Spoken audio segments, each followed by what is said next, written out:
పండగలే high power ఉల్లాసం high power ఉత్సాహం high power ఆరోగ్యం హై పవర్ ఆనందం గుంటూరు వారి XXL మరియు హై పవర్ హార్స్ దేశవాళీ మినపగుళ్ళు బంధాలు అనుబంధాలు మరింత దృఢంగా మరింత బలంగా.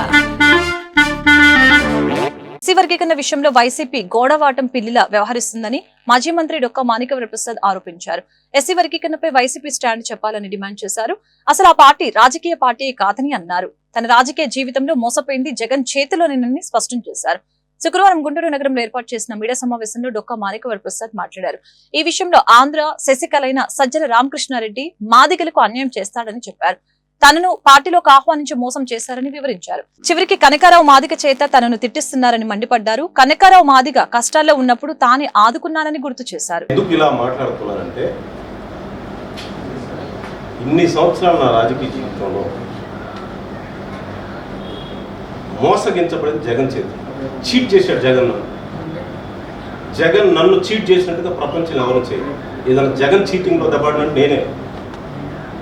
నాలాగా ఎవరిని చీట్ చేయొద్దు జగను. నాలాగా కనకారావు కూడా చీట్ చేయబోక పాపం వారికి ఏం లేదు. తిట్టలేని ఉండకూడదు. ఏదో మాట్లాడమంటే నన్ను తిట్టమంటే తిడుతున్నాడు.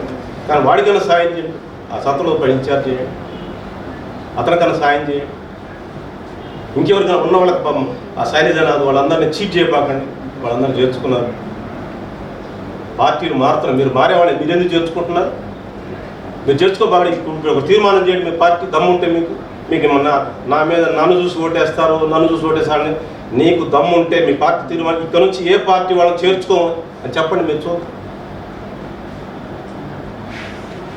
దయచేసి నేను చెప్పేది ఏంటంటే నన్ను చీట్ చేసినట్టుగా నన్ను చీట్ చేశాడు జగన్. నన్ను చీట్ చేసినట్టుగా పాపం కనకారావుని శైలజనాథ్ని ఉన్న సురేష్ని వాళ్ళని చీట్ చేయబాకు. వాళ్ళకన్నా న్యాయం చేయండి. అటు తిట్టచ్చాడు. నన్ను నాకేం అభ్యంతరం 10 తీర్చుకోండి. నేను నా వాడు బాగుపడ్డారు అనుకుంటున్నాను.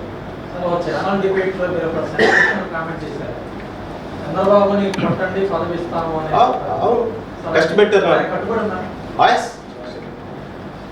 ఎస్, అది ఒక్కడి ముందు 5 మంది ఉన్నారు. అదే సీక్రెట్ జరిగింది కాదు. అంటే దానికి చెప్పాలంటే నా ఫోన్ ట్యాప్ చేశాను. నా ఫోన్ ట్యాప్లో నేను ఎవరితోనో మాట్లాడాను అంటూ ఏం కాన్వర్సేషన్ లేదు. నీకు సాయం చేయమని చెప్పాడు. నేను ఏదో ఆపదలో ఉన్నాను, సాయం చేద్దామని చేద్దామని అనుకున్నాను. అంతే. అతనికి ఎందుకు మాట్లాడావని అన్నారు. పరిచయాలు ఉన్నాయండి అన్నాడు. అని అంటే నువ్వు ఇప్పుడు పని చేయాలి, నువ్వు ఇంత చేయాలి, ఇలా చేస్తేనే నీకు పదవి. నేను చేయలేనని చెప్పి ఆ పెద్ద మనుషులు కూడా చెప్పారు. ఆయన చేత కాదండి, మైక్ ఇస్తే మాట్లాడతాడు కానీ గాంధీ వారి ఆయన పెట్టలేడని చెప్పారు. సరే, అది అయిపోయిన తర్వాత నాకు మళ్ళీ ఇన్ఛార్జ్ తాడికొండ ఇస్తాను.